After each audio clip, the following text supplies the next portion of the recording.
وسلم على رسوله الكريم أما بعد فأعوذ بالله من الشيطان الرجيم بسم الله الرحمن الرحيم وإذ قلنا ادخلوا هذه القرية فكلوا منها حيث شئتم رغدا وادخلوا الباب سجدا وقولوا حطة نغفر لكم خطاياكم وسنزيد المحسنين فبدل الذين ظلموا قولا غير الذي قيل لهم فأنزلنا على الذين ظلموا رجزا من السماء بما كانوا يفسقون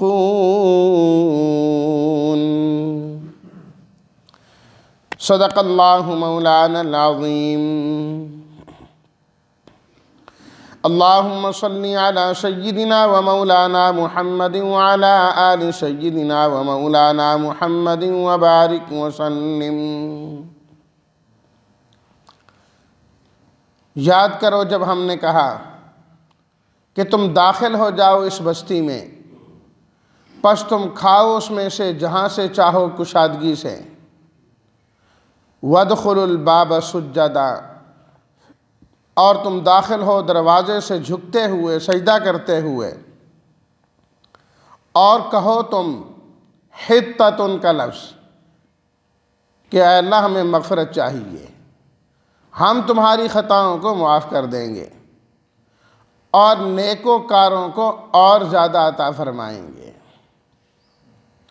پس بدل دیا ظالموں نے بات کو سوائے اس کے جو ان سے کہی گئی تھی، پس ہم نے اتارا ظالموں پر عذاب آسمان سے بما کانوا یفسقون، بوجہ اس کے کہ وہ نافرمانی کیا کرتے تھے۔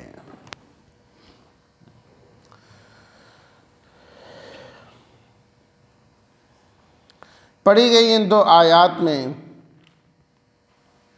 اللہ تعالیٰ نے بنی اسرائیل پر ہونے والے ایک عذاب کا تذکرہ کیا ہے۔ پچھلی آیات میں تو اللہ تعالیٰ نے انعامات بیان کیے کہ ہم نے ان پر یہ بھی نعمت کی، یہ بھی نعمت کی، یہ بھی نعمت کی، بجائے اس کے کہ وہ نعمت دینے والے کی قدر کرتے اور اللہ کے پیغمبروں پر ایمان لاتے، انکاری کرتے رہے وہ۔ ان آیات میں اللہ نے اپنی پکڑ کا ذکر کیا کہ ہم ان کو پکڑتے بھی رہے وقتاً فوقتاً۔ یہ لوگ جو میدان تیہ کے اندر تھے، من و سلوہ ان کو مل رہا ہے اللہ کی طرف سے، کھاتے جا رہے ہیں، پیتے جا رہے ہیں، ایک عرصے بعد تنگ آ گئے اس سے، جس کا تذکرہ آیت نمبر 61 میں آگے آ رہا ہے۔ دعا کرنے لگے، حضرت موسیٰ علیہ السلام سے کہنے لگے کہ آپ اپنے رب سے دعا کیجئے، ہمارا نہیں صبر ہوتا، ہم نہیں رہ سکتے اس کھانے پر، ہمیں اور چاہیے۔ اللہ تعالیٰ نے فرمایا کہ اول تو یہ تمہارا مطالبہ مناسب نہیں ہے، ہم تمہیں بہترین اور اعلیٰ چیز دے رہے ہیں لیکن تم ادنا چیز طلب کر رہے ہیں۔ چلو اگر تمہیں یہ چیزیں چاہیے تو تمہارے قریب فلاں بستی ہے، یہاں پر چلے جاؤ، جب وہاں پر جاؤ گے تو اللہ تعالیٰ یہ تمام چیزیں تمہیں وافر مقدار میں عطا کریں گے، کھیتی باڑی کرو، سب کچھ کرو، مل جائے گا سب کچھ۔ لیکن اس کے لیے دو کام تمہیں کرنا ہوں گے۔ ایک یہ ہے کہ جب تم دروازے سے داخل ہو، اکڑتے اکڑتے نہیں جانا، انتہائی عاجزی کے ساتھ جانا ہے اور سجدہ شکر بجا لانا ہے، سجدہ ریز ہونا ہے تم نے۔ اور دوسری چیز، تم نے یہ کہتے جانا ہے حطۃ، اے اللہ ہمیں تو مغفرت چاہیے، ہمارے گناہوں کو لغزشوں کو معاف کر دے۔ تم یہ کہتے جانا تمہارا ورد زبان اللہ سے استغفار ہونا چاہیے، معافی مانگنا ہونا چاہیے۔ اللہ سے معافی مانگتے رہو، مانگتے مانگتے جاؤ۔ اللہ اکبر۔ اس کا اثر کیا ہوگا؟ تمہاری مطلوبہ چیزیں تو تمہیں ملیں گی اس بستی میں جب چلے جاؤ گے۔ اس کے ساتھ ساتھ اللہ تعالیٰ تمہارے گناہوں کو بھی معاف فرما دیں گے۔ یہ استغفار کی برکت ہوتی ہے۔ سورہ نوح کے اندر اللہ تعالیٰ نے فرمایا نا، استغفروا ربکم انہ کان غفارا، اپنے رب سے معافیاں مانگا کرو، وہ بہت معاف کرنے والا ہے۔ یرسل السماء علیکم مدرارا، جب تم استغفار کرو گے اللہ تمہیں بارشیں عطا فرمائیں گے۔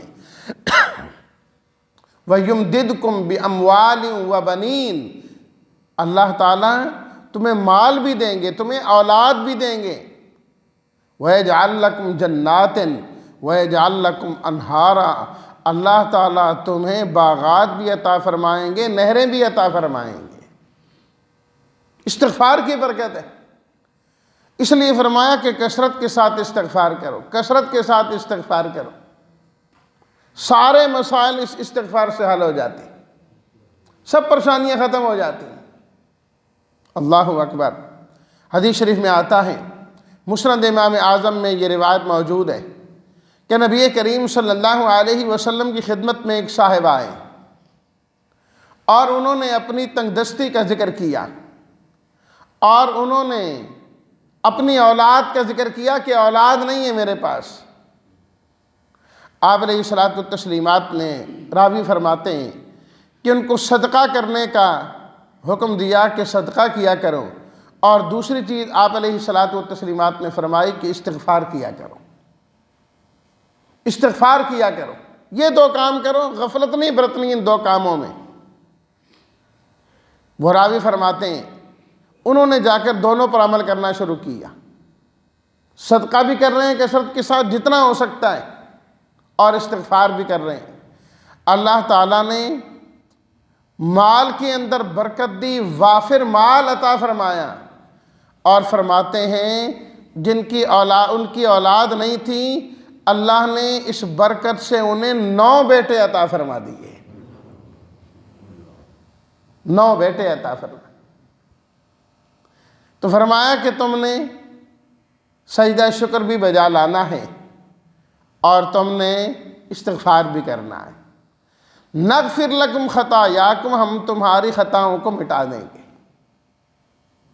وسنزید المحسنین، بات یہیں پر ختم نہیں، جو نیکوکار ہوں گے ہم انہیں اور زیادہ عطا فرمائیں گے۔ اتنا تو ہے ہی ہے نا، وہ تو جو بھی نیکی کریں اس کی نیکی قابل قبول ہے اللہ کے ہاں، لیکن جو اللہ کے جتنا قریب ہوتا ہے نیکی تو وہ بھی وہی کر رہا ہوتا ہے جو باقی کر رہے ہوتے ہیں، لیکن اس کی قبولیت اللہ کے ہاں دوسروں سے کہیں زیادہ ہوتی ہے۔ اس کے نیکی کی وجہ سے، اس کے اخلاص کی وجہ سے اللہ اس سے راضی، اور وہ اللہ سے راضی ہے اس رضا کی وجہ سے۔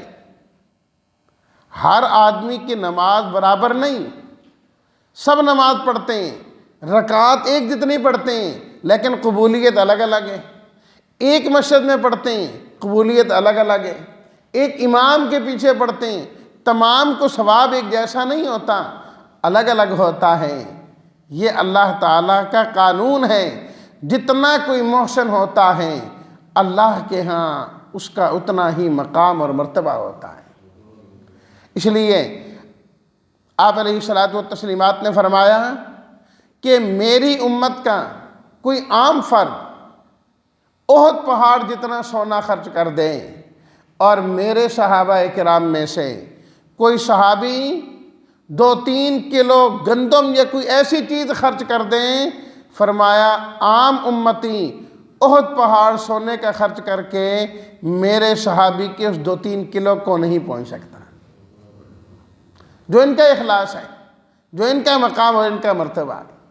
اس لیے اللہ تعالیٰ نے بار بار محسنین، نیکوکار، مخلصین، ان کی الگ شان بیان کی۔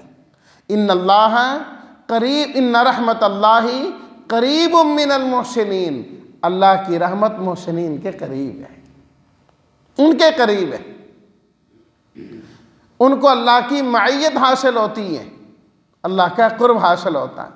یہاں پر بھی جب اللہ تعالیٰ نے یہ دو چیزیں بیان کی، جھکنا ہے، عاجزی کرنی ہے، استغفار کرنا ہے،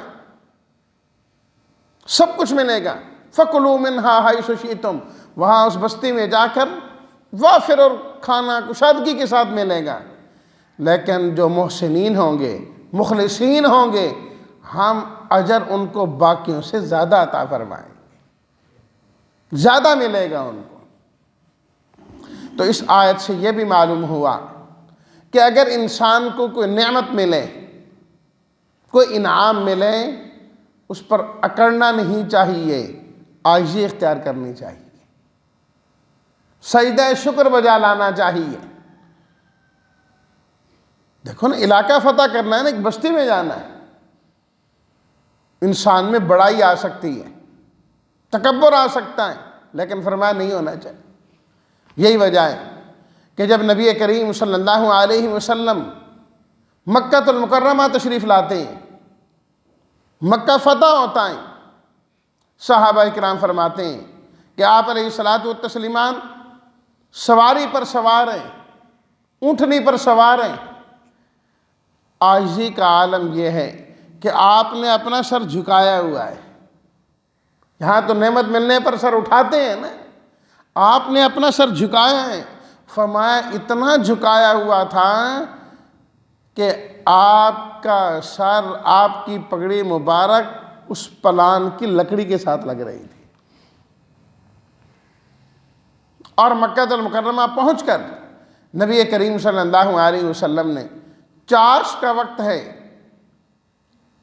آپ علیہ الصلاۃ والتسلیمات عام طور پر چاش کی 4 رکعت پڑھا کرتے تھے۔ جب سورج خوب روشن ہو جائے، نکلتا سورج، تو آپ اشراق کی نماز پڑھا کرتے تھے۔ تاخیر کر کے 2-3 گھنٹے بعد جب آپ پڑھتے، 4 رکعت پڑھتے۔ اس دن نبی کریم صلی اللہ علیہ وسلم نے 4 رکعت کے بجائے 8 رکعت نماز ادا فرمائی۔ سجدہ شکر بجانا ہے۔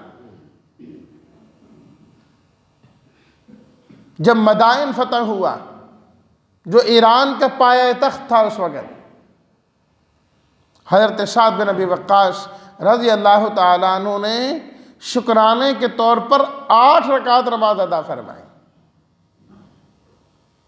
غزوہ بدر کے موقع پر جب کامیابی ہوئی، مسلمانوں نے 2 رکعت نماز نفل ادا کی۔ اسی سے امام ابو حنیفہ رحمۃ اللہ علیہ نے لکھا کہ سجدہ شکر یہ نہیں کہ نعمت ملے اور فوراً سجدے میں گر جاؤں، اصل سجدہ شکر یہ ہے کہ انسان کم از کم 2 رکعت نماز نفل ادا کرے، اصل یہ ہونا چاہیے۔ سجدے میں انسان اللہ کے قریب ہوتا ہے، جو دعا مانگے اللہ قبول کرتے ہیں۔ فرمایا کہ وہ صرف سجدہ نہ ہو، نماز والا سجدہ ہونا چاہیے۔ امام صاحب اس کے قائل ہیں کہ آپ علیہ الصلاۃ والتسلیمات نے ہمیشہ سجدہ شکر اس طرح بجا لایا۔ اللہ اکبر۔ یہ تو اللہ تعالیٰ نے ان کو ہدایت دے دی کہ چلے جاؤ، سب کچھ ملے گا، تمہاری مطلوبہ چیزیں، عاجزی کے ساتھ جانا ہے، سجدہ شکر بجا لانا ہے۔ اور نمبر 2، حطۃ حطۃ کہتے ہوئے جانا ہے، جس کا معنی ہے ہمارے گناہوں کو معاف کر دے۔ حضرت یوشع بن نون علیہ السلام، جو موسیٰ علیہ الصلاۃ والتسلیمات کے بعد اللہ کے نبی ہوئے، ان کی قیادت میں یہ لوگ گئے۔ یہ واقعہ موسیٰ علیہ الصلاۃ والتسلیمات کے زمانے میں پیش نہیں آیا، بعد میں آیا۔ یہ لوگ گئے، بستی میں داخل ہوئے، اللہ تعالیٰ نے ان کو فتح دی، لیکن جس طرح میں بارہا عرض کر چکا ہوں، اتنا ٹیڑھا مزاج تھا کہ موقع بہ موقع ٹیڑھے ہی ہوتے چلے جاتے تھے۔ اب وہاں جب دخول و داخلہ ہو گئے، چلے گئے، بجائے اس کے کہ جھکتے جائیں، اکڑتے اکڑتے گئے، اکڑتے اکڑتے گئے، فتح ہو گئی جی، آگے ایسی لب گیا سانو ساڑا مطلب، اکڑتے اکڑتے جا رہے۔ اور بعض مفسرین نے تو یہاں تک لکھا کہ وہ جو دروازہ تھا وہاں سے دخول کا، جب اس سے داخل ہوئے تو گھسڑ گھسڑ کے داخل ہونے لگے، اس سے جان بوجھ کے الٹے الٹے کام۔ اور زبان پر بجائے اس کے جو اللہ کی طرف سے ہدایت ملی تھی، حطۃ کہنا ہے، حطۃ مغفرت، وہ کہنے لگے حنطۃ، ہمیں تو گندم چاہیے، حنطۃ فی شعیرۃ، ہمیں تو بھی گندم چاہیے، خوشوں کے اندر چاہیے، ہم تو وہ لینے کے لیے، ہم تو من و سلوہ کھا کھا کے تھکے پڑے ہیں، ہم تو یہ لینے کے لیے آئے ہیں۔ فبدل الذین ظلموا، بدل دیا ان ظالموں نے، قولا غیر الذی قیل لہم، اس بات کو جو ان سے کہی گئی تھی، وہ نہیں کہہ رہے تھے، اس کے علاوہ کہہ رہے تھے۔ 9ویں سپارے میں جب یہ واقعہ آیا تو وہاں پر اللہ تعالیٰ نے فرمایا فبدل الذین ظلموا منہم، ان میں سے جو ظالم تھے انہوں نے یہ بات کی۔ اشارہ کہ سب ایک جیسے نہیں، منصف مزاج لوگ بھی تھے، قدردان لوگ بھی تھے، جو ظالم تھے، جو گڑبڑ کرنے والے تھے، لاکھوں کی تعداد میں تھے، جس طرح میں نے ذکر کیا پہلے، کچھ چھوٹا دن بدن بڑھ بھی رہے، وہ بدلنے لگے اسے، گڑبڑ کی، غیر الذی قیل لہم، جو ان سے نہیں کہا گیا تھا وہ کہنے لگے، حنطہ کے بجائے حنطہ کہنے لگے۔ دونوں کے معنی میں بڑا فرق ہو جاتا ہے، وہ اور چیز ہے اور یہ اور چیز ہے۔ بھی اول تو اللہ کی طرف سے جو الفاظ بتا دیے جائیں، اس الفاظ میں بھی تبدیلی نہیں ہونی چاہیے، معنی میں تبدیلی تو دور کی بات ہے۔ جو دعائیں آپ علیہ الصلوۃ والسلام نے سکھائی ہیں یا جو قرآن مجید کی آیات ہیں، اس میں صرف معنی مقصود نہیں، الفاظ بھی مقصود ہیں، الفاظ بھی وہی رہیں گے جو سکھائے گئے اور معنی بھی وہی رہے گا۔ بعض چیزیں ہوتی ہیں وہاں معنی مقصود ہوتا ہے، الفاظ میں تبدیلی کی جا سکتی ہے، گنجائش ہے، مقصد تو وہ معنی ہے نا، لیکن یہ تو اللہ کی طرف سے سکھایا گیا تھا، اس میں تو لفظ کی تبدیلی ٹھیک نہیں، انہوں نے تو لفظ بھی اور لائے جس کا معنی اور مفہوم بھی بالکل اور بنتا ہے۔ اللہ تعالیٰ فرماتے ہیں پھر پکڑ آ گئی ہماری طرف سے، فَأَنزَلْنَا عَلَى الَّذِينَ ظَلَمُوا، ہم نے ان لوگوں پر جنہوں نے ظلم کیا تھا اتار دیا رجزن، ایک عذاب، من السماء، آسمان کی طرف سے، اپنی طرف سے، وہ بلندیوں سے ان پر ایک عذاب آیا،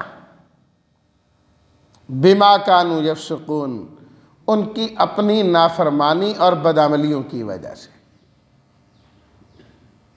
اور وہ عذاب تھا طاعون کا، طاعون کی بیماری ان پر ڈال دی گئی ان کی اس نافرمانی کی وجہ سے اور بدعملی کی وجہ سے، جس کا نتیجہ یہ ہوا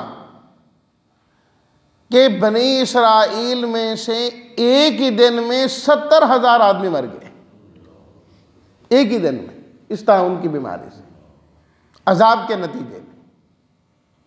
تو اس لیے یہ جو مختلف بیماریاں آتی ہیں جہاں ان کے اور بہت سارے اسباب ہوتے ہیں، ایک سبب انسانوں کی نافرمانی بھی ہوتا ہے۔ جب انسان اللہ کی نافرمانی کرنے لگ جاتا ہے تو پھر طرح طرح کے عذاب آتے ہیں۔ حدیث میں آتا ہے، آپ علیہ الصلوۃ والتسلیمات نے فرمایا کہ جب یہ قوم گڑبڑ کرے گی، ناپ تول میں کمی کرے گی اور حرام خوری یہ وہ باقی چیزوں میں مبتلا ہو جائے گی تو اللہ کی طرف سے ان پر عذاب مسلط ہوں گے۔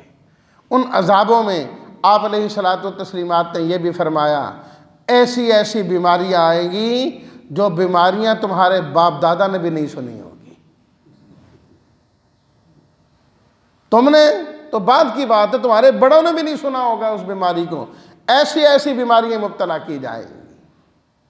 آج وہ معاشرہ اپنی آنکھوں سے دیکھ رہا ہے، جتنے علاج زیادہ، جتنی دوائیاں زیادہ، سب چیزیں زیادہ، ایسی ایسی بیماریاں نہ سنی ہوتی ہیں نہ کسی کی سمجھ میں آتی ہیں۔ ڈاکٹر بھی کہتے ہیں واللہ عالم کیا ہے جی، ہماری سمجھ میں نہیں، بس ٹیسٹ پہ ٹیسٹ کرائی جاؤ کرائی جاؤ کرائی جاؤ کرائی جاؤ، بندہ مک جائے اس سے، بیماری کا نہیں پتہ لگتا کہ کیا ہے۔ اللہ اکبر۔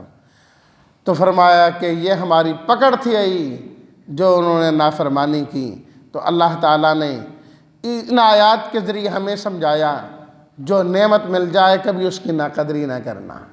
نمبر 2، جو اللہ کی طرف سے ہدایت مل جائیں اس میں کبھی گڑبڑ نہ کرنا، بدعملیوں پہ نہ اتر آنا، ورنہ اللہ ایسی بیماریوں اور عذابوں میں مبتلا کر دیں گے جو کبھی تم نے سوچی بھی نہ ہوں گی۔ اللہ ہم سب کو اپنی پکڑ سے بچائے اور اپنی ہر نعمت کی قدر کرنے کی توفیق عطا فرمائے۔ وآخر دعوانا ان الحمد للہ رب العالمین۔